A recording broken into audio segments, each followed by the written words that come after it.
O então presidente Jânio Quadros disse, abre aspas, forças ocultas me fizeram renunciar. Alguns anos depois ele disse forças terríveis, e a verdade é que ocultas ou terríveis são forças. Coisas que existem na política, como já foi referido aqui, nós poderíamos também chamar de lobby político, né? Uma palavra que está na moda, mas que existe.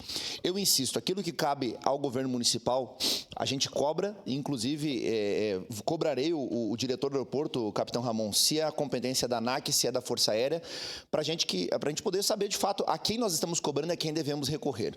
Insisto que acredito que o município pode e deve investir, a partir desses valores que serão apurados de taxa de embarque, em uma ampliação significativa da nossa sala de embarque, e nós, enquanto vereadores, também temos a oportunidade de cobrar, para não dizer a obrigação, de cobrar, sim, o governo federal com relação a esse estudo que vai ser feito agora, esse levantamento dessa suposta ossada lá de indígenas, de povos originários e etc., na região onde já está desapropriada para o aeroporto, para que a coisa possa andar, para que não caia no esquecimento, não caia no engavetamento de um projeto que tem tudo para ser benéfico para a nossa cidade. Não vamos nos furtar do debate, acho que nós estamos aqui para isso, e certamente votarei favorável ao requerimento, porque de fato é uma prerrogativa do vereador e é um instrumento que nós temos para tanto. Era isso, presidente, muito obrigado.